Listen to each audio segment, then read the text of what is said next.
الحمد لله رب العالمين والصلاة والسلام على سيد المرسلين نبينا محمد وعلى آله وصحبه أجمعين أما بعد أعوذ بالله من الشيطان الرجيم بسم الله الرحمن الرحيم تبت يدا أبي لهب وتب ما أغنى عنه ماله وما كسب سيصلى نارا ذات لهب وامرأته حمالة الحطب في جيبها حبل من مسد সূরাতুল মাসাদ বলে প্রসিদ্ধ আমাদের দেশের মানুষের মধ্যে। এখানে এই তাফসীর লেখা আছে তাফসীর সূরা তাব্বাত, কারো কারো মাঝে এটা সূরা তাব্বাত বলে প্রসিদ্ধ। সূরা তাব্বাত প্রথম অক্ষরটি বা প্রথম শব্দটি নেওয়া হয়েছে, কলেমাটি নেওয়া হয়েছে, আর কেউ কেউ নিয়েছে শেষ শব্দটি মিম মাসাদ, সূরাতুল মাসাদ করেছে। এই সূরা হচ্ছে মক্কি সূরা, অর্থাৎ নবী সাল্লাল্লাহু আলাইহি সাল্লামের মক্কার জীবনে নাযিল হয়েছে। এই সূরা নাযিল হয়েছে নবী করিম সাল্লাল্লাহু আলাইহি সাল্লামের আপন চাচা আবু লাহাবের শানে, আবু লাহাবের বদ আচরণের ক্ষেত্রে নাযিল হয়েছে। শানে নজুল সহিহ বুখারীতে বর্ণনা করা হয়েছে। আব্দুল্লাহ বিন আব্বাস রাদিয়াল্লাহু তাআলা আনহুমা বর্ণনা করেছেন যে আন্না নবী সাল্লাল্লাহু আলাইহি সাল্লাম খারাজা ইলাল বাতহা ফাসাইদা আল জাবাল, নবী সাল্লাল্লাহু আলাইহি সাল্লাম বাড়ি থেকে একবার খোলা মাঠে বেরোলেন, খোলা জায়গায়, তারপরে পাহাড়ের উপর চাপলেন। এখানে শুধু পাহাড়ের কথা বলা হয়েছে, একটি পাহাড়ের উপর। অন্য রিওয়ায়াতে রয়েছে সাফা পাহাড়ের উপর চেপেছিলেন। ফান্নাদা এবং উচ্চ স্বরে সবকে ডাকলেন, মক্কার বাসিন্দা যারা তাদেরকে, ইয়া সাবাহা, হে মানুষ তোমাদের উপর ভোরে আক্রমণ হতে যাচ্ছে। ইয়া সাবাহার মানে হে মানুষ তোমাদের উপর প্রত্যুষে ভোরে আক্রমণ হতে যাচ্ছে, শত্রু হানা দিতে যাচ্ছে। ইয়া সাবাহা বলে আরবরা এইভাবে, সকালে ভোরের অন্ধকারে তোমাদের উপর শত্রু আক্রমণ হতে যাচ্ছে, সুতরাং সাবধান হও। এ বলে ডাক দিলে তারা কিন্তু সজাগ হয়ে লাফিয়ে পড়তো, বিছানা থেকে যেখানে কাজকর্ম আছে একবার প্রস্তুত হয়ে যেত যে কি হয়েছে, ব্যাপারটা কি। ফাজতামাত ইলাইহি কুরাইশ, যখন তাদেরকে এভাবে ডাক দিলেন নবী সাল্লাল্লাহু আলাইহি ওয়াসাল্লাম, তখন কুরাইশ বংশের লোকেরা সবাই একত্রিত হলে আওয়াজ শুনে যে কোন দিক থেকে আওয়াজ আসছে, দেখি কি আওয়াজ দিচ্ছে। নবী করিম সাল্লাল্লাহু আলাইহি ওয়াসাল্লামের আওয়াজ শুনে তারা একেবারে উপস্থিত হলো পাহাড়ের কাছে। ফাকালা, তখন নবী সাল্লাল্লাহু আলাইহি ওয়াসাল্লাম বললেন, আরাআইতুম, তারা ভাবছে যে হয়তো খবর আছে কোন শত্রুর হয়তো মক্কার উপর আক্রমণ হতে যাচ্ছে, শোনার জন্য গিয়েছে। নবী করিম সাল্লাল্লাহু আলাইহি ওয়াসাল্লাম বললেন, আরাআইতুম, আচ্ছা বলো, ইন হাদাসতুকুম, তোমাদেরকে যদি আমি এখন বলি যে আন্নাল আদুওয়া মুসাব্বিহুকুম আও মুমাসসিকুম, তোমাদের উপর শত্রু হানা দিতে যাচ্ছে আজকেই সকালে অথবা আজকে সন্ধ্যায়, সকালে অথবা সন্ধ্যায় তোমাদের শত্রু আক্রমণ হতে যাচ্ছে। অন্য হাদিসে রয়েছে যে পাহাড়ের তোমরা এই দিকে আছো, পাহাড়ের দুটো দিক, এই দিকে আছো তোমরা, যদি বলি তোমাদের পাহাড়ের পেছন থেকে তোমাদের উপর আক্রমণ করতে যাচ্ছে শত্রুরা। আকুনতুম তুসাদ্দিকুনি, অন্য রিওয়ায়াতে আকুনতুম মুসাদ্দিকিয়া, আমাকে তোমরা বিশ্বাস করবে, আমার কথা বিশ্বাস করবে যে সত্যি আজকে সকালেই অথবা সন্ধ্যায় শত্রুর আক্রমণ হতে পারে, বিশ্বাস করবে আমার কথা? তারা বলল নাম, অবশ্যই বিশ্বাস করবো। অন্য রিওয়ায়াতে আরো রয়েছে মা জাররাবনা আলাইকা ইল্লা সিদকান, তোমার এই 40-45 বছরের জীবনে তোমার কাছ থেকে সত্য ছাড়া কোনোদিন একটি মিথ্যা কথা শুনিনি, তাহলে কেন তোমার কথা বিশ্বাস করবো না? মা জাররাবনা আলাইকা ইল্লা সিদকান, তোমার পক্ষ থেকে আমাদের যে অভিজ্ঞতা তা সত্য ছাড়া আর কিছু জানি না, তুমি সত্যবাদী। তখন নবী করিম সাল্লাল্লাহু আলাইহি ওয়াসাল্লাম আসল কথা ব্যক্ত করলেন। এটি ছিল ভূমিকা, যে তোমরা বিশ্বাস করবে কিনা আমি যদি এরকম খবর দিই। ফাইন্নী নাযীরুল লাকুম বাইনা ইয়াদাই আযাবিন শাদীদ, কঠোর শাস্তির পূর্বে তোমাদেরকে আমি সতর্ক করছি, আমি সতর্ককারী হিসাবে প্রেরিত হয়েছি আল্লাহর পক্ষ থেকে কঠোর শাস্তি আসার পূর্বে। যদি তোমাদের কাছে আল্লাহর দ্বীনের দাওয়াত পৌঁছে যায়, আল্লাহর দ্বীনের কথা পৌঁছে যায়, তারপরে যদি তোমরা সাবধান না হও, সতর্ক না হও, অমান্য করো, তাহলে কঠোর শাস্তি তোমাদের জন্য রয়েছে। কঠোর শাস্তি আসার আগেই তোমাদেরকে সাবধান করছি, সাবধান হয়ে যাও। নবী করিম সাল্লাল্লাহু আলাইহি ওয়াসাল্লাম ভূমিকা রাখলেন, তারপরে আসল কথা ব্যক্ত করলেন। শত্রুর আক্রমণ একটি ভয়, আর আল্লাহর আযাবের ভয়, আখিরাতের শাস্তির ভয়, কবর আযাবের ভয়, কোনটি বেশি ভয়ঙ্কর? যেটি চিরকালের শাস্তি, কুফরি শিরকের অবস্থায় মারা গেলে চিরকালের আযাব, তারপরে পরকালের আযাব, কবরের জীবনের আযাব, আর আল্লাহর পক্ষ থেকে জি আযাবে ইলাহি, শাস্তি, খুব কঠোর শাস্তি। শত্রুর আক্রমণ সাময়িক, কিছু লোক হতাহত হলো, কিছু লোক পলাতক হলো, কিছু লোক বাঁচলো, কিছু আহত হলো ইত্যাদি, তাই না? কিছু মরলো, কিছু আহত হলো, এই হতে পারে। কিন্তু আল্লাহর আযাব আসলে সমূলে বিনাশ হয়ে যাবে। তো নবী করিম সাল্লাল্লাহু আলাইহি ওয়াসাল্লাম বললেন, তোমাদেরকে আল্লাহর পক্ষ থেকে কঠোর শাস্তি আসার পূর্বে আমি সাবধান করছি, সতর্ক করছি, আমি তোমাদের জন্য সতর্ককারী নাযীর হয়ে প্রেরিত হয়েছি। ফাকাল আবু লাহাব, সবাই তো চুপ থাকলো, কিন্তু আবু লাহাব নিজের ঘরের শত্রু, নবী সাল্লাল্লাহু আলাইহি ওয়াসাল্লামের আপন চাচা আবু লাহাব বলল যে আলিহাযা জামাতানা তাব্বান লাক। কোন রিওয়ায়াতে রয়েছে তাব্বান লাকা হাযাল ইয়াউম, তাব্বান লাকা সাইরাল ইয়াউম, আলিহাযা জামাতানা, তোমার আজকের দিন সর্বনাশ হোক, তুমি ধ্বংস হও হে মুহাম্মদ, এই জন্য আমাদেরকে এই ডাক দিয়ে একত্রিত করেছো। হ্যাঁ, আমরা নিজ নিজ বাড়ি ছেড়ে তোমার আওয়াজ শুনে দৌড় দিয়ে আমরা এসেছি, এই জন্য তুমি আমাদেরকে ডেকেছো। তাব্বান লাকা, তুমি ধ্বংস হও হে মুহাম্মদ সাল্লাল্লাহু আলাইহি ওয়াসাল্লাম, এই বলেছেন আবু লাহাব। আল্লাহ রাব্বুল আলামিন আয়াত নাযিল করলেন। নবী সাল্লাল্লাহু আলাইহি ওয়াসাল্লাম তো চুপ থাকলেন চাচার এই জালেমানা উক্তি শুনে, কিন্তু আল্লাহ রাব্বুল আলামিন আর ধৈর্য ধারণ করলেন না, কারণ নবী করিম সাল্লাল্লাহু আলাইহি ওয়াসাল্লাম সম্পর্কে সে বলেছে তাব্বান লাক, তুমি ধ্বংস হও। আল্লাহ বলেছেন তাব্বাত ইয়াদা আবি লাহাব ওয়া তাব, মুহাম্মদ সাল্লাল্লাহু আলাইহি ওয়াসাল্লাম ধ্বংস হবেন না। ধ্বংসকে তাব্বাত ইয়াদা আবি লাহাব, আবু লাহাবের দুই হাত ধ্বংস হোক, ইয়াদা তাসনিয়া আছে এখানে, হ্যাঁ ইয়াদা আনে ছিল, কিন্তু ইয়াদা আবি লাহাব, আবির দিকে ইজাফত হওয়ার কারণে নুনটি হযফ হয়ে গেছে, ইয়াদানি আবি লাহাব ছিল, বুঝলেন না? এজন্য আবু লাহাবের দুই হাত বা হস্তদ্বয় কি হোক, তাব্বাত মানে ধ্বংস হোক, তাব্বা মানে ধ্বংস হওয়া, এই শব্দটি সে ব্যবহার করেছিল। তাব্বান লাকা, হে মুহাম্মদ তোমার ধ্বংস হোক, তোমার সর্বনাশ হোক, তোমার পতন হোক। আল্লাহ বলছেন তাব্বাত ইয়াদা আবি লাহাব, আবু লাহাবের হস্তদ্বয় ধ্বংস হোক, ওয়া তাব, এবং সেও ধ্বংস হোক, সেও ধ্বংস হোক। তাহলে আল্লাহ রাব্বুল আলামিন দুইবার ধ্বংসের কথা বললেন আবু লাহাব সম্পর্কে, একবার তার হাত, দুই হাত ধ্বংস হওয়ার কথা বললেন, কারণ মানুষের অধিকাংশ কাজকর্ম হয়, সম্পাদিত হয় কিসের দ্বারা? দুই হাতের দ্বারা। হ্যাঁ, দুই হাতের দ্বারা। কারোর সাথে লড়াই করলে, কারোর সাথে মারধর করলে, কোনো কিছু করতে গেলে, কিছু নিলে, কিছু দিলে, তাই না, চুরি ডাকাতি দেখেন, ছিনতাই, সবগুলিতে হাত কাজ করছে, হাত আগে কাজ করছে। তো হাতের কর্ম বেশি, ভালো কর্মই করুক আর খারাপ কর্ম করুক, অধিকাংশ কাজগুলি সম্পাদিত হয় দুই হাত দ্বারা।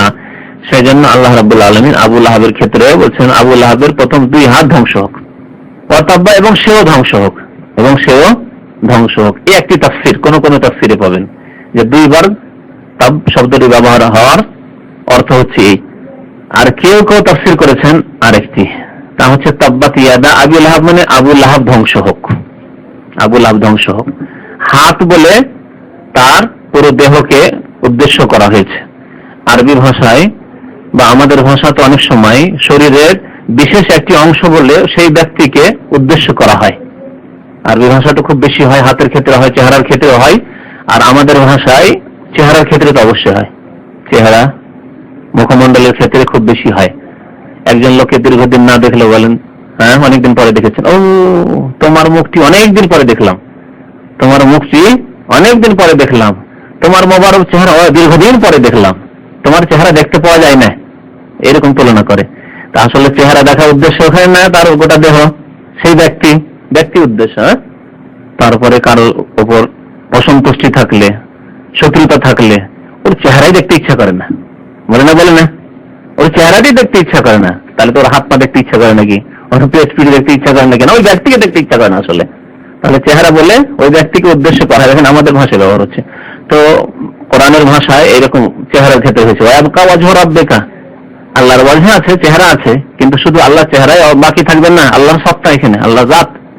দ্বিতীয় তাফসীর কি বলছিলাম, তাব্বাত ইয়াদা আবি লাহাব মানে আবু লাহাব ধ্বংস হোক, এটি হচ্ছে দুআইয়া বাক্য, বদ্ধ অভিশাপের বাক্য, এই জন্য হোক অর্থ করলাম। আর দ্বিতীয় অতাব, দ্বিতীয় জুমলা, দ্বিতীয় বাক্য যেটি, তার অর্থ হচ্ছে সংবাদ দেওয়া, দোয়া নয়, সংবাদ দেওয়া। তাহলে একবার বললেন এই যে তাব্বাত ইয়াদা আবি লাহাব, আবু লাহাব ধ্বংস হোক, আবু লাহাব দুই হাত ধ্বংস হোক মানে আবু লাহাব ধ্বংস হোক, দুই হাত বলে সেই ব্যক্তিকে উদ্দেশ্য করা হয়েছে। আর ওয়াতাব, দ্বিতীয় তাব মানে সে ধ্বংস হয়েছে, সে ধ্বংস হবে, সে ধ্বংস হবে, সংবাদ, এটি খবর। দোয়ার জুমলাকে, দোয়ার বাক্যকে আরবি গ্রামারে ইনশা বলে, জুমলা ইনশাইয়া, জুমলা দুই রকম প্রকার আছে। আর জুমলা খাবার মানে কোনো কিছু সংবাদ দিচ্ছেন, একটি জুমলা, জাযাকাল্লাহু খায়রান, আল্লাহ আপনাকে উত্তম প্রতিদান দিক, এটি কি দোয়া, দোয়া না, আল্লাহ আপনাকে উত্তম প্রতিদান দিক। আর জাযাকাল্লাহু খায়র, এটা অর্থ হতে পারে আল্লাহ আপনাকে উত্তম প্রতিদান দিয়েছেন, তাহলে দোয়া হলো কি না, এটা খবর সংবাদ, জানো আল্লাহ আপনাকে অনেক কিছু দিয়েছেন, এগুলো উত্তম প্রতিদান আপনার ভালো আমলের, আল্লাহ আপনাকে উত্তম প্রতিদান দিয়েছেন। দেখেন একটি শব্দের দুটি অর্থ হলো, একটা খবরের অর্থ, একটা হচ্ছে ইনসার অর্থ। ওই রকমই তাব্বাত ইয়াদা আবু লাহাব মানে আবু লাহাব ধ্বংস হোক, দোয়ার অর্থ। আর ওয়াতাব আবু লাহাব ধ্বংস হবে, যেমন কাদ আফলাহাল মুমিনুন, মুমিনরা মুক্তি অবশ্যই পাবে, সফলকাম হবে। বুঝলেন? এটি হচ্ছে দ্বিতীয় তাফসীর। তারপরে আল্লাহ বলছেন মা আগনা আনহু মালুহু ওয়া মা কাসাব, তার ধন সম্পদ এবং সে যা উপার্জন করেছিল। ওমা কাসাবা, কাসাব মানে উপার্জন করা, কামাই করা। আর আগনা মানে হচ্ছে কাজে আসা, উপকারে আসা। মা আগনা আনহু, মা মানে না, তার কাজে আসেনি। মালহু তার ধন সম্পদ, ওমা কাসাব এবং যা সে উপার্জন করেছিল। তার ধন সম্পদও কাজে আসেনি এবং সে যা উপার্জন করেছিল তাও তার কাজে আসেনি। কার? আবু লাহাবের কাজে আসেনি, আবু লাহাবের কাজে আসেনি। তো ধন সম্পদ বলে তারপরে আল্লাহ আবার বলছেন ওমা কাসাব, সে যা উপার্জন করেছিল। তাহলে আর কি উপার্জন করেছিল? মানুষ কি উপার্জন করে? কি? হ্যাঁ, মান সম্মান। হ্যাঁ, ঠিক ঠিক আছে। আর ঠিক, ছেলে মেয়ে, ঠিক। এই জন্য তাফসীরকারগণ বলেছেন কেউ কেউ যে ধন সম্পদ যখন আল্লাহ উল্লেখ করে দিয়েছেন মালহুতে, তাহলে ওমা কাসাবের অর্থ হচ্ছে আওলাদ, তার কাজে আসেনি তার ধন সম্পদ এবং তার সন্তান সন্ততি। ওমা কাসাব মানে সে যা উপার্জন করেছিল, সন্তান সন্ততি। তারা দলিল পেশ করেছে যে নবী করিম সাল্লাল্লাহু আলাইহি ওয়াসাল্লাম একটি হাদিসে এসেছে যে ইন্না আওলাদাকুম মিন কাসাবিকুম, তোমাদের সন্তান সন্ততি, আওলাদ হচ্ছে তোমাদের উপার্জন, উপার্জিত বস্তু। তাহলে এখানে কাসাব বলা হয়েছে, ওখান থেকে হাদিস থেকে এই তাফসীর নেওয়া হয়েছে। তাহলে এর অর্থ হবে যে তার কাজে তার ধন সম্পদ আসেনি আর সন্তান সন্ততিও আসেনি। আমাদের দেশীয় ভাষায় তার ধন জন তার কোনো কাজে আসেনি। ধন আর জন, জন বলে ছেলে মেয়েদেরকে, বংশের লোকদেরকে, তার ধন জন কোনো কাজে আসেনি। বুঝতে পারলেন? এই অর্থ করেছে কেউ কেউ। তাহলে ওমা কাসাবার অর্থ আওলাদ, সন্তান সন্ততি করেছে। আর অন্যান্য তাফসীররা বলেছেন যে না, আওলাদের সন্তানে শুধু মা কাসাব, আল্লাহ আম কথা বলেছেন, ব্যাপক কথা, তাকে আমরা সীমিত কেন করব? আমরা সন্তানকেও রাখবো তার অর্থে। এবং যেমন খ্যাতি বললেন, মান সম্মান, তার প্রভাব, হ্যাঁ, তার নেতৃত্ব, এগুলি সবকিছু মানুষের উপার্জিত বস্তু। এলম, বিদ্যা, বুদ্ধি, এগুলো সব উপার্জন করে মানুষ, মায়ের পেট থেকে হয়ে আসে না। তো এগুলি তার কোনো কাজে আসেনি। তার কুরাইশ বংশী মর্যাদা, তারপরে তার সৌন্দর্যতা, অত্যন্ত সুন্দর ছিল আবু লাহাব। আবু লাহাবের সৌন্দর্যতার কারণে তার কুনিয়াত ছিল, উপাধি ছিল বা উপনাম ছিল, ডাক নাম, উপনাম ছিল আবু লাহাব। লাহাব মানে হচ্ছে লেলিহান শিখা, লাল আগুন, লেলিহান শিখা। আবু লাহাব মানে সে লেলিহান শিখার বাবা। তার নাম ছিল আব্দুল উজ্জা, উজ্জা দেবী ছিল, তারা উজ্জার নামে নাম রাখতো, তারা আব্দুল উজ্জা। মুমিন আমরা রাখি আব্দুল্লাহ, আব্দুর রহমান, কারণ আমরা আল্লাহর বান্দা। তার নাম রাখতো আব্দুল উজ্জা, আব্দুল্লাহ, লাতের বান্দা। যেমন হিন্দুরা নাম রাখছে কি? রামদাস, রামদাস মানে রামের বান্দা, রামদাস মানে। আর আব্দুল্লাহ মানে আল্লাহর দাস, আব্দুল হক মানে সত্য দাস, আল্লাহর দাস, ঠিক কিনা? তো কাফের মুশরিকেরা মক্কা, তারা আব্দুল উজ্জা, আব্দুল্লাহ এরকম নাম রাখতো তারা। তো আল্লাহ রাব্বুল আলামিন কি বললেন? মা আগনা আনহু মালুহু ওয়া মা কাসাব। এর কি অর্থ হলো? তার কাজে আসেনি, তার উপকারে আসেনি তার ধন সম্পদ এবং তার সন্তান সন্ততি, একটি অর্থ। আরেকটি তাফসীর একটু আম, তা হচ্ছে তার কাজে আসেনি তার ধন সম্পদ এবং তার উপার্জিত বস্তু, বা সে যা উপার্জন করেছিল, সে উপার্জন করেছিল তার খ্যাতি, মান সম্মান, বিদ্যা, বুদ্ধি ইত্যাদি, এবং সন্তান সন্ততি, তাও কাজে আসেনি তার। তারপর আল্লাহ বলছেন ফায়াসলা নারান যাতা লাহাব। সা মানে শীঘ্রই, উর্দুতে বলে আনকরিব, আনকরিব মানে খুব কাছাকাছি সময়ে, হ্যাঁ শীঘ্রই এর মানে করা হয়, অচিরেই, এগুলি অর্থ হচ্ছে বাংলায়। সা মানে সা আর সৌফা, সৌফা যেমন কাল্লা সৌফা তালামুন, শীঘ্রই জানবে, তার মানে শীঘ্র করা হচ্ছে, কিন্তু দুটোতে একটু পার্থক্য আছে। বাংলায় অর্থ করতে গিয়ে তো শীঘ্রই নয়, অচিরে, সিন সৌফা, কিন্তু আরবিতে দুটোতে একটু তফাৎ আছে। সিন মানে একেবারে তাড়াতাড়ি, খুব তাড়াতাড়ি, আর সৌফা মানে একটু বিলম্বে, 2-4-10 দিন বিলম্বে, 2-4 বছর বিলম্বে, 10 বছর 20 বছর বিলম্বে, বা হয়তো 25-50 বছর বিলম্বে, তাও হইতে পারে।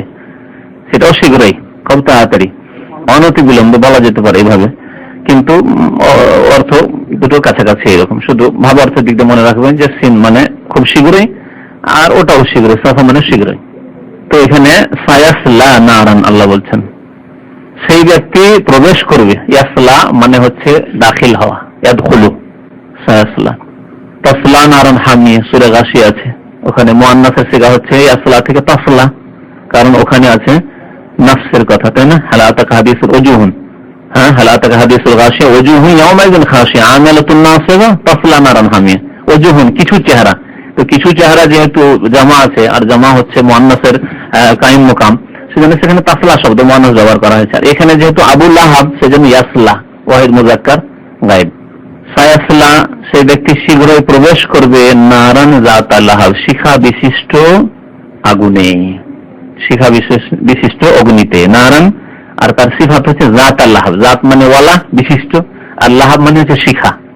সায়াসলা নারান যাতা লাহাব, সে শীঘ্রই প্রবেশ করবে নারান যাতা লাহাব, শিখা বিশিষ্ট আগুনে। কেউ কেউ লেলিহান আগুনে তর্জমা করেছে, কিন্তু শাব্দিক অর্থে এটা যদি করা যায় তাহলে যাতা মানে ওয়ালা বিশিষ্ট, আর লাহাব মানে হচ্ছে অগ্নিশিখা। সে তো জাহান্নামে প্রবেশ করবে খুব শীঘ্রই। তার স্ত্রীর কি হবে? তার স্ত্রী আরো বড় জালেম ছিল, তার স্বামীর চাইতে কম ছিল না। ওর স্ত্রীর নাম ছিল উম্মে জামিল, নাম মানে এটি হচ্ছে উপনাম, উম্মে জামিল, জামিলের মা। আর ওর নাম ছিল আরওয়া, আরওয়া। বাবা ছিল হারব বিন উমাইয়া, হারব বিন উমাইয়া হচ্ছে আবু সুফিয়ানের বাবা, আবু সুফিয়ান ইবনে হারব বিন উমাইয়া, যে আবু সুফিয়ান রাদিয়াল্লাহু তাআলা আনহু পরে ইসলাম কবুল করলেন, কিন্তু জীবনের প্রথম দিকে বড়ই শত্রুতা ইসলামের করে, ইসলামের অনেক ক্ষয়ক্ষতি হয়েছে। উহুদ যুদ্ধে যে বিপর্যয় এসছে সাহাবায়ে কেরামদের, সেখানে ক্ষতি হয়েছে আবু সুফিয়ান এবং খালিদ বিন ওয়ালিদ রাদিয়াল্লাহু তাআলা আনহুর নেতৃত্বে। কাফেরদের পক্ষ থেকে তারা নেতৃত্ব দিচ্ছিল। পরে আল্লাহ রাব্বুল তাদের অন্তরে ইসলাম দিয়েছেন, যে তারা ইসলাম কবুল করেছে। তো এই আবু সুফিয়ান বিন হারব বিন উমাইয়ার বোন ছিল কে? উম্মে জামিল বা আরওয়া বিনতে হারব বিন উমাইয়া। এই আরওয়া বা উম্মে জামিল কার স্ত্রী? আবু লাহাবের স্ত্রী। আর আমাদের দেশে একটি ভুল ধারণা আছে, বক্তারা ম্যাক্সিমাম বলে আবু সুফিয়ান আল্লাহ রাসূলের চাচা, না আবু জাহেল বলে, আবু জাহেলকে বলে। আবু জাহেল দূরের সম্পর্ক, দূরের সম্পর্ক নবী সাল্লাল্লাহু আলাইহি ওয়াসাল্লামের সাথে। আবু সুফিয়ান আল্লাহ রাসূলের চাচা না, তবে চাচার কে? চাচার শালা আবু সুফিয়ান বিন হারব বিন উমাইয়া। তো আল্লাহ রাব্বুল আলামিন এই উম্মে জামিল সম্পর্কে, অর্থাৎ আবু লাহাবের স্ত্রী সম্পর্কে বলছেন আমরাতুহু, এবং তার স্ত্রী। কার স্ত্রী? আবু লাহাবের স্ত্রী। হাম্মালাতাল হাতাব, যে ছিল, হাতাব মানে লাকড়ি বা জ্বালানি, আসলে এখানে এমনি কাঠ না, এটা হচ্ছে জ্বালানি, ইন্ধন, এগুলো বলে জ্বালানি বা ইন্ধন। যে ইন্ধন বহনকারিণী ছিল, সে ছিল ইন্ধন বহনকারিণী। হাম্মালাতাল হাতাব, ইন্ধন বহনকারিণী ছিল। সে ইন্ধন বহনকারিণী ছিল কোথায়? এই ক্ষেত্রে দুইটি তাফসীর আছে তাফসীর কিতাবে। একটি হচ্ছে যে তার স্বভাব ছিল নবী করিম সাল্লাল্লাহু আলাইহি ওয়াসাল্লামকে কষ্ট দেওয়া।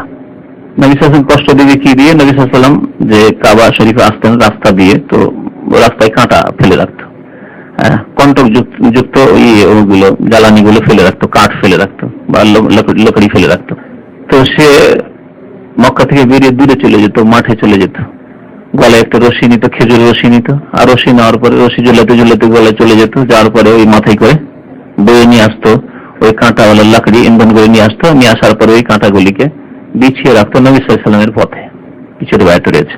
তাহলে এই তাফসীর দুনিয়ায় তার এই আচরণের কথা এখানে উল্লেখ করা হয়েছে, যে কত বদচরিত্রের মহিলা ছিল। যে আমরাতুহু, এই আবু লাহাবের বিবি, স্ত্রী। হাম্মালাতাল হাতাব, যে ব্যক্তি ইন্ধন বহনকারিণী ছিল, নবী সাল্লাল্লাহু আলাইহি ওয়াসাল্লামকে কষ্ট দেওয়ার জন্য ইন্ধন বহন করে নিয়ে আসতো। ফি জিদহা, তার গলদেশে। জিদ মানে হচ্ছে অনক, জিদ মানে হচ্ছে অনক, হ্যাঁ তার, অর্থাৎ এই আবু লাহাবের স্ত্রীর। ফি জিদহা, তার গলদেশে। হাবলুন, রশি ছিল। মিন মাসাদ, খেজুরের। তার গলদেশে ছিল খেজুরের রশি। তো এই খেজুরের রশি, আপনার রশি তৈরি করতো, রশি তৈরি করে রশিটা নিয়ে যেত, যাতে করে ওই জ্বালানিগুলিকে বেঁধে নিয়ে আসবে। সেজন্য আল্লাহ রাব্বুল আলামিন তার এই আচরণের কথা উল্লেখ করেছেন এখানে। একটি তাফসীর হয়ে গেল। আর একটি তাফসীরে বলা হয়েছে যে না, এই যে অবস্থাটি তা বর্ণনা করা হয়েছে, তার জাহান্নামের অবস্থা বর্ণনা করা হয়েছে, জাহান্নামের অবস্থা বর্ণনা করা হয়েছে। দুনিয়াতে যে বদ আচরণ করতো নবী করিম সাল্লাল্লাহু আলাইহি ওয়াসাল্লামের সাথে, সেই রকমই আল্লাহ রাব্বুল আলামিন তাকে কাল কিয়ামতে জাহান্নামে ওই অবস্থায় রাখবেন, এবং সে জাহান্নামে তার স্বামীর সহযোগী হবে, স্বামীকে জ্বালাবার জন্য, নিজে জ্বলার জন্য।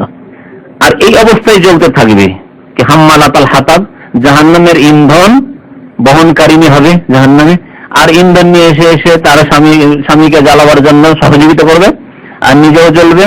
আর ফিজি দিন হাবুল মিন মাসাদ, আর তার গলদেশে জাহান্নামে রশির ফাঁদ লাগানো থাকবে, ফাঁসি লাগানো থাকবে, আর জাহান্নামী অবস্থায় তারা জ্বলতে থাকবে, এই কথা বলা হয়েছে। তো আশা করি আয়াতের তরজমা এবং সংক্ষিপ্ত তাফসীর স্পষ্ট, ঠিক না? আর শানে নজুল এর আগে বর্ণনা করে দিয়েছি। বললাম যে আবু লাহাব নবী করিম সাল্লাল্লাহু আলাইহি ওয়াসাল্লামের চাচা ছিল। নবী সাল্লাল্লাহু আলাইহি ওয়াসাল্লামের চাচা সম্পর্কে এতটুকু জেনে রাখা ভালো যে আল্লাহ রাব্বুল আলামিন সমস্ত কুদরতের ক্ষমতার মালিক, হেদায়েতের মালিক, গুমরাহির মালিক, ভালো মন্দ সবকিছুর মালিক আল্লাহ রাব্বুল আলামিন। আল্লাহর যে কাজে কত বড় হিকমত আছে আল্লাহই ভালো জানেন, এবং সবকিছুর মালিক আল্লাহ, মানুষের ইখতিয়ারে কিছুই নেই। ওমা তাশাউনা ইল্লা ইয়াশা আল্লাহ রাব্বুল আলামিন, এটা আল্লাহ স্পষ্ট করে দিয়েছেন নবী সাল্লাল্লাহু আলাইহি ওয়াসাল্লামের চাচাদের সম্পর্কে।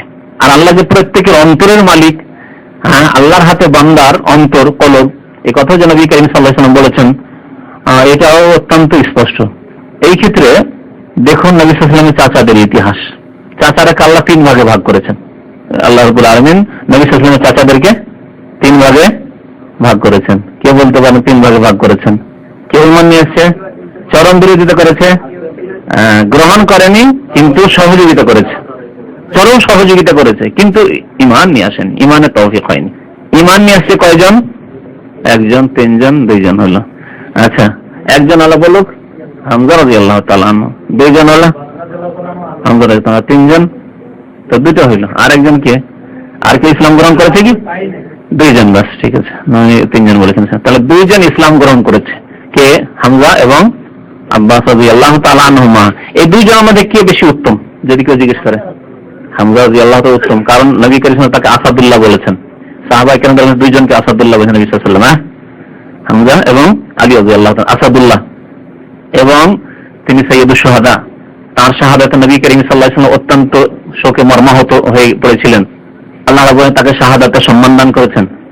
তো হামজা রাদিয়াল্লাহু তাআলা সম্মানিত বেশি আব্বাস রাদিয়াল্লাহু তাআলার তুলনায়, কিন্তু দুইজনেই মুমিন মুসলিম এবং দুইজনই সাহাবী রাদিয়াল্লাহু আনহুম আজমাইন। আর চরম শত্রুতা করেছে কে? আবু লাহাব চরম শত্রুতা করেছে। এমন শত্রুতা করেছে যে এক দুটো হাদিস শুনলে বুঝতে পারবেন। শত্রুতার হাদিসটা শোনাই। ইমাম আহমদ রাহমাতুল্লাহ আলাইহি বর্ণনা করেছেন। ইমাম ইবনে কাসির রাহমাতুল্লাহ বলেছেন, ওয়া কানা কাসীরাল আযিয়া লিরাসূলিল্লাহ সাল্লাল্লাহু আলাইহি ওয়াসাল্লাম, এই ব্যক্তি আবু লাহাব নবী করিম সাল্লাল্লাহু আলাইহি ওয়াসাল্লামকে অত্যন্ত কষ্ট দিত, ওয়াল বুগদাতু লাহু, এবং অত্যন্ত শত্রুতার বিদ্বেষ রাখত, জ্বলে থাকতো সবসময়। ওয়াল ইজরা বিহি, নবী সাল্লাল্লাহু আলাইহি ওয়াসাল্লামের মানহানি, যে কোনো জায়গায় সুযোগ পেলে মানহানি করত আর অপমান করত। ওয়া তানাক্কুস লাহু ওয়া লিদীনিহি, এবং নবী সাল্লাল্লাহু আলাইহি ওয়াসাল্লামকে এবং নবী সাল্লাল্লাহু আলাইহি ওয়াসাল্লাম নিয়ে আসা দ্বীনকে যে কোনো জায়গায় যদি অপদস্থ করার সুযোগ পেত সে ছেড়ে দিত না, সবসময় এই সুযোগ থাকতো সে। রাওয়াল ইমাম আহমদ আন আবি জিনাদ, ইমাম আহমদ রাহমাতুল্লাহ আলাইহি হাদিস বর্ণনা করেছেন, আখবারান রাজুলুন ইয়াকালু রাবিয়া ইবনে আব্বাদ ইবনে মানিদাইল ওয়া কানা জাহিলিয়ান ফাআসলামা। এই রাবিয়া নামক এক ব্যক্তি জাহিলি যুগে মুশরিক ছিল, তারপরে সে মুসলমান হয়েছিল। সে বলছে, রাআইতুন নবী সাল্লাল্লাহু আলাইহি ওয়াসাল্লাম ফিল জাহিলিয়া, আমি যখন জাহিলি যুগে ছিলাম তখন আমি নবী করিম সাল্লাল্লাহু আলাইহি ওয়াসাল্লামকে মক্কায় দেখতাম ফি সুকে জিল মাজাজ, জিল মাজাজের মেলায়। আরব দেশে বেশ কিছু মেলা লাগতো, ওকাজের মেলা খুব প্রসিদ্ধ মেলা ছিল, জিল মাজাজের মেলা, আল মাজান্নার মেলা, এসব মেলা লাগতো। যেমন হিন্দুদের বহু মেলা লাগে, তার কবর পূজারীদের ওরসের মেলা লাগে।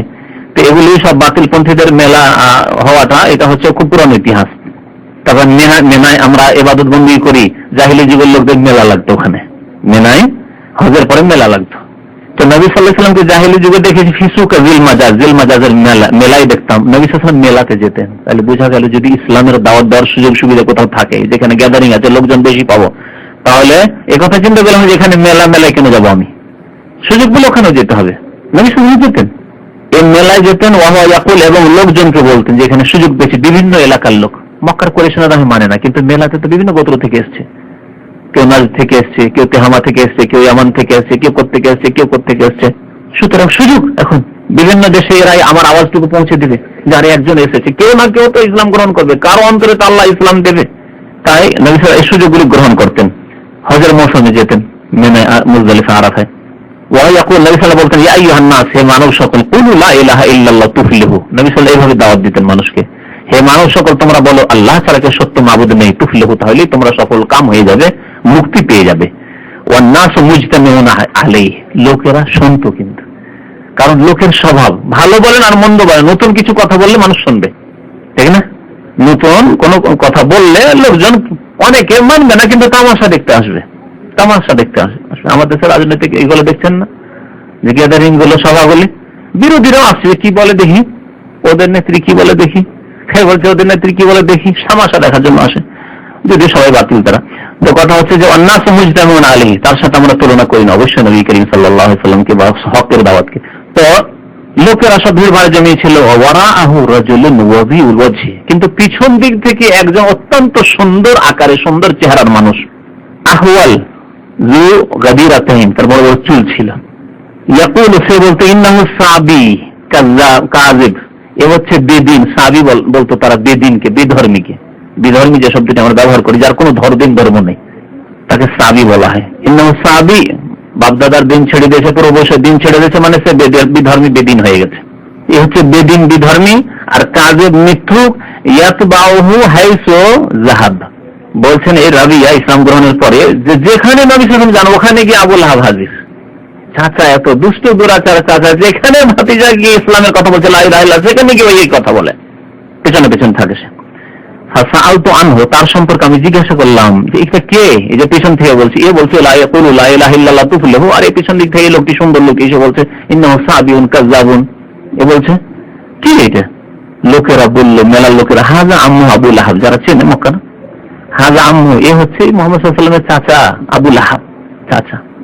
ঘরের লোকের শত্রুতা বেশি ক্ষতিকর, ঘরের লোকের শত্রুতা বেশি ক্ষতিকর, কারণ মূর্খ সমাজের লোকেরা বলবে যদি অতই ভালো লোক হইতো, অতই যদি ভালো কথা হইতো, তো তার চাচা শুনতো না তার কথা, তার ঘরের লোকেরা শত্রুতা করতো, তার ভাই শুনতো না, তার বাবা সন্তান মানতো না, এগুলি কথা কে বলবে?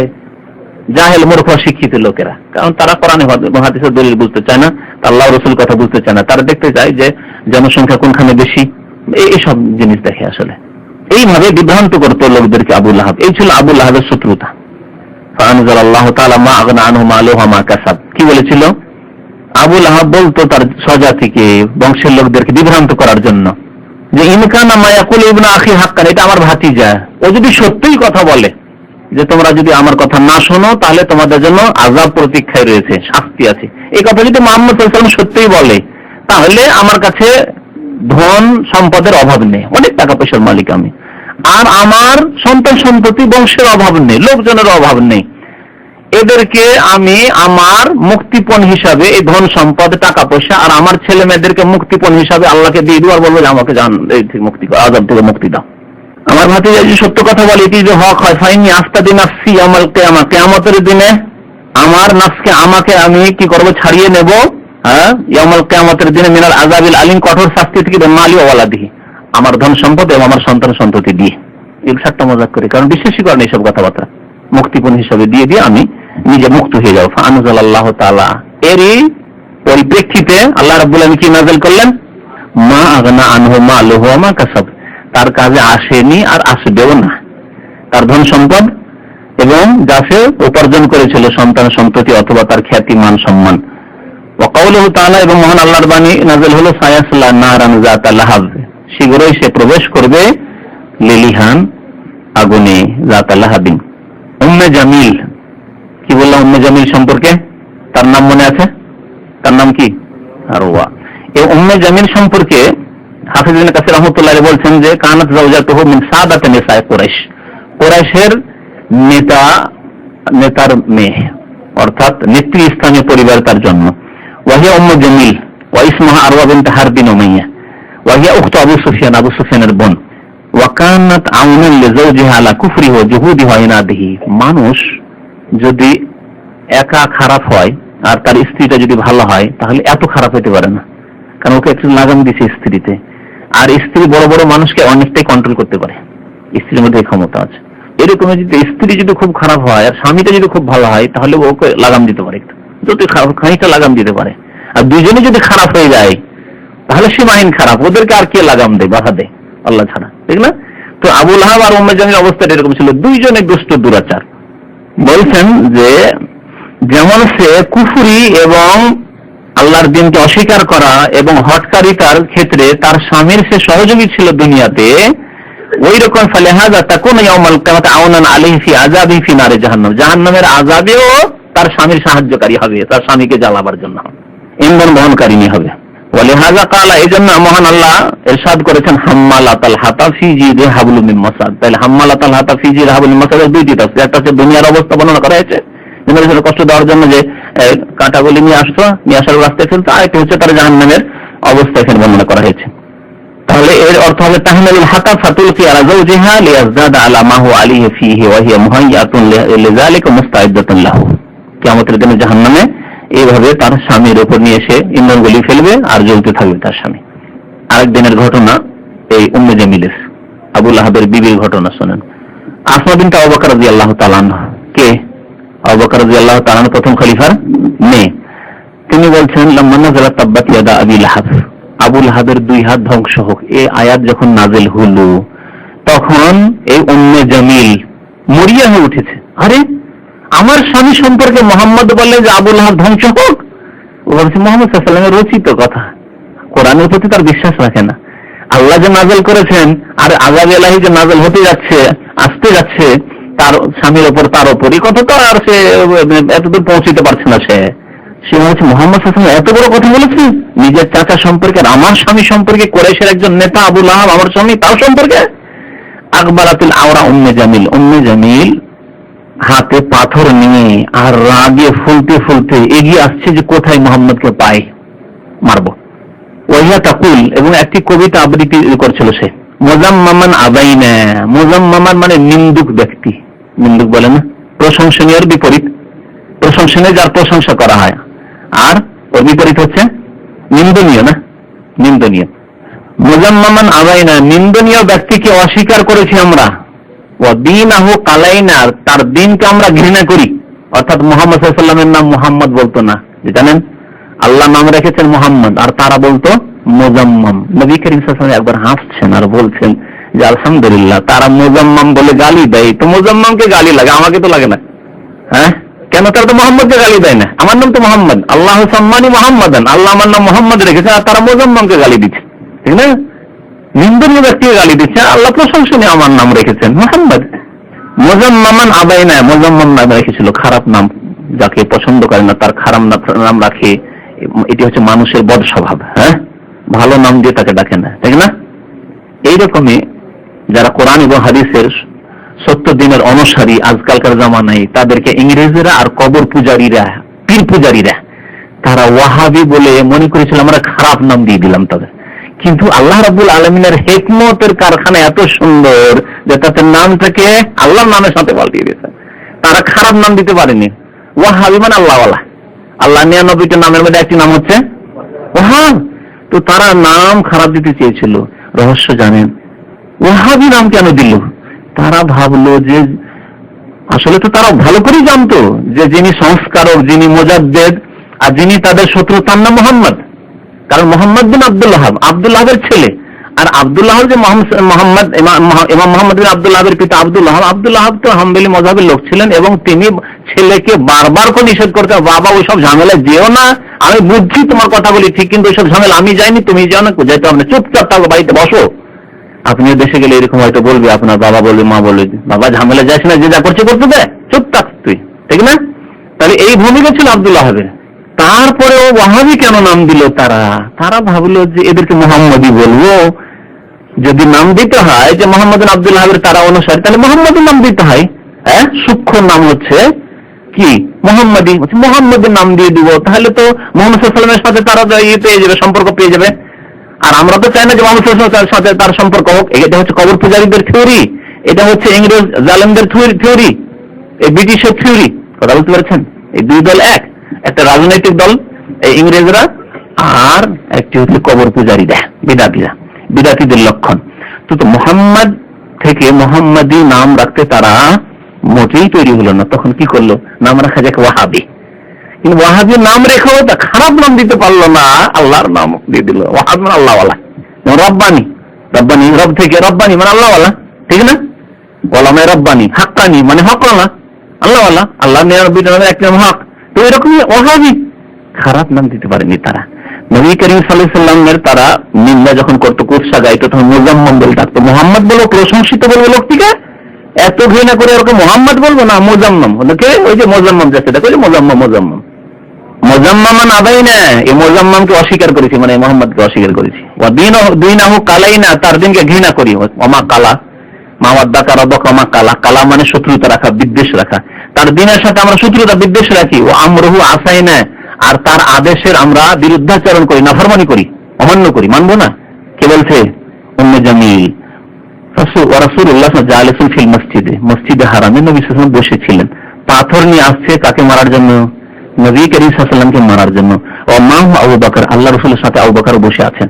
ফালাম্মা রাআহু আবু বকর, আবু বকর রাদিয়াল্লাহু তাআলা যখন দেখলেন ওই মহিলাকে, বুঝতে পারছেন এই মহিলা তো খুব খারাপ চরিত্রের মহিলা, একটু মেরে দেবেন নবী সাল্লাল্লাহু আলাইহি ওয়াসাল্লামকে পাথর। কালা ইয়া রাসূলুল্লাহ, বলছেন যে হে আল্লাহ রাসূল, লাকাদ আকবালাত ওয়া আনা আখাফু আলাইকা আন তারাকা। এই মহিলা দুষ্ট খুব, এই সামনে আসছে বেড়ে কিন্তু আপনাকে মারা যাবে, আর হাতে পাথর আছে, আমার আশঙ্কা হচ্ছে যে আপনাকে দেখে নিলে কিন্তু পাথর ঝেড়ে দেব। ফাকাল রাসূলুল্লাহ সাল্লাল্লাহু আলাইহি ওয়াসাল্লাম, নবী করিম সাল্লাল্লাহু আলাইহি ওয়াসাল্লাম বলে, ইন্নাহা লাম তারানি, সে আমাকে কখনো দেখতে পাবে না। আল্লাহু আকবার, সে আমাকে কখনো দেখতে পাবে না। লাম তারানি, আমাকে দেখতে পাবে না কখনো। লাম মানে কখনো, লাইয়া ফালার গার্দন্ত পড়েছেন না যারা, গ্রামার পড়েছেন কিছুটা, লাইয়া ফালা মানে কখনো সে করবে না। কখনো আমাকে দেখতে পাবে না। ওয়াকারা কোরআনান ইতাসামা বিহি, কোরআনের একটি আয়াত পাঠ করলেন যার দ্বারা আল্লাহর কাছে আশ্রয় নিলেন নবী করিম সাল্লাল্লাহু আলাইহি ওয়াসাল্লাম। এই কোরআন আয়াতটি মুখস্থ করলেন, সূরা ফুরকানের আয়াত। ওয়া ইযা ক্বারাআতাল কুরআনা জাআলনা বাইনাকা ওয়া বাইনাল লাযিনা লা ইউমিনুনা বিল আখিরাতি হিজাবান মাসতুরা। এই আয়াতটি এই তাফসীর পড়ার পরে আমার বেশ কিছুদিন আগে হঠাৎ করে আয়াত মনে হলো, আরে এই আয়াতটা তো সত্যি। এই ক্ষেত্রে যদি কেউ যদি বিপদের আশঙ্কা করে যে আমার কারো পক্ষ থেকে বিপদ আসতে পারে, ধরেন কোনো শত্রু বলে ভয় করছেন আপনি, পারিবারিক শত্রু থাকতে পারে, আপনার জমি জায়গা নিয়ে শত্রুতা থাকতে পারে, সামাজিক কোন শত্রু হতে পারে, রাজনৈতিক শত্রু হতে পারে, আমাদের দেশে বহু রকমের শত্রু আছে। ভয় করছেন, আপনি বাইরে যাচ্ছেন, মসজিদে যাচ্ছেন বা বাজারে যাচ্ছেন, আপনি আয়াত পড়ে বেরোন, কোরআন তেলাওয়াত করতে থাকেন। আয়াত নম্বর হচ্ছে সূরা ফুরকানের 45। ওয়া ইযা ক্বারাআতাল কুরআনা, আল্লাহ কি বলছেন আয়াতে, তুমি যখন কোরআন তেলাওয়াত করবে, তাহলে কোরআন তেলাওয়াত করতে থাকেন আপনি। জাআলনা বাইনাকা ওয়া বাইনাল লাযিনা লা ইউমিনুনা বিল আখিরাহ, তাহলে হে নবী আপনার মাঝে এবং যারা আখিরাতের প্রতি ঈমান রাখে না, বিশ্বাস না, তাদের মাঝে হিজাবাম মাসতুরা, এমন পর্দা তৈরি করে দেব যা তোমার আড় করবে। জি, হিজাবান মাসতুরা, হিজাব মানেও পর্দা আর মাসতুর মানে পর্দা, যেমন পর্দা যা তোমাকে আড়ে রাখবে, মানে তোমার উপর সে আক্রমণ করে ক্ষতি সাধন করতে পারবে না, আক্রমণ করতে পারবে না, আক্রমণ করলে ক্ষতি সাধন করতে পারবে না। আরো আয়াত রয়েছে সূরা ইয়াসিনে, জানেন, ওয়া জাআলনা মিন বাইনি আইদিহিম সাদ্দা ওয়া মিন খালফিহিম সাদ্দা ফাগশায়নাহুম ফাহুম লা ইবসিরুন। যে আয়াত রয়েছে নবী করিম সাল্লাল্লাহু আলাইহি ওয়াসাল্লাম যখন হিজরতের রাস্তায় বেরিয়েছিলেন, তখন এই আয়াত পাঠ করছিলেন আর বেরিয়ে গেছেন ঘর থেকে, আর ঘর চারিদিক থেকে ঘিরে আছে কাফেররা। ঠিক আছে, আয়াতগুলো মনে থাকবে। এরকম যখন বিপদের আশঙ্কা মনে করবেন, বা একে আছেন রাস্তায়, একে আছেন, এটা তো হতে পারে আপনি এখান থেকে গেছেন, এরপর থেকে যাচ্ছেন, মাল সামান নিয়ে যাচ্ছেন, একা আছেন, শত্রু, ছিনতাইকারী ইত্যাদি বিভিন্ন রকমের দুশমন, চোর, ডাকাত ইত্যাদি হতে পারে, আপনি আয়াত পাঠ করছেন, ওয়া ইযা ক্বারাআতাল কুরআনা জাআলনা বাইনাকা ওয়া বাইনাল লাযিনা লা ইউমিনুনা বিল আখিরাতি হিজাবান মাসতুরা ওয়া জাআলনা মিন বাইনি আইদিহিম সাদ্দা ওয়া মিন খালফিহিম সাদ্দা। হ্যাঁ, আল্লাহ কি বলছেন, ওয়া জাআলনা মিন বাইনি আইদিহিম, তাদের সামনেও আমি আড় তৈরি করেছি, তাদের পিছনেও আড় তৈরি করেছি, ফাগশায়নাহুম, এবং তাদেরকে তা দিয়ে আবৃত করে ঢেকে দিয়েছি, ফাহুম লা ইবসিরুন, সুতরাং তারা দেখতে পায় না, দেখতে পাবে না। এই আয়াতগুলির তাহলে কি রয়েছে, সম্পর্ক রয়েছে এই বিষয়বস্তুর সাথে। তো নবী করিম সাল্লাল্লাহু আলাইহি ওয়াসাল্লাম এই আয়াত পাঠ করলেন, আল্লাহর আশ্রয় গ্রহণ করে। ফাআকবালাত, সেই মহিলা এগিয়ে আসলো, হাত্তা ওয়াকাফাত আলা আবি বকর, এসে একবার আবু বকরের সামনে এসে দাঁড়িয়েছে। নবী সাল্লাল্লাহু আলাইহি ওয়াসাল্লাম পাশে বসে আছেন নবী করিম সাল্লাল্লাহু আলাইহি ওয়াসাল্লাম।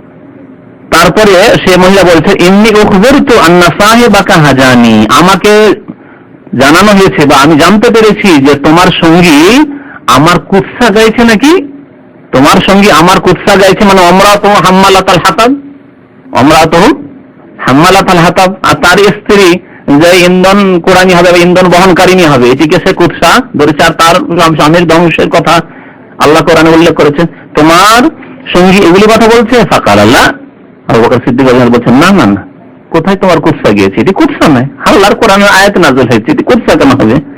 ওয়া রাব্বি হাযাল বাইত মা হাজাকে, এই যে ঘর, আল্লাহর ঘর বাইতুল্লাহ, রবের কসম করে বলছি, রব্বি হাযাল বাইত, এই বাইতুল্লাহ রবের কসম। বাইতুল্লাহ কসম করা হারাম, কারণ বাইতুল্লাহ হচ্ছে মাখলুক, আর বাইতুল্লাহ রবের, রব্বে কাবার কসম, কাবার রবের কসম করতে পারেন, কিন্তু কাবার কসম জায়েজ নয়।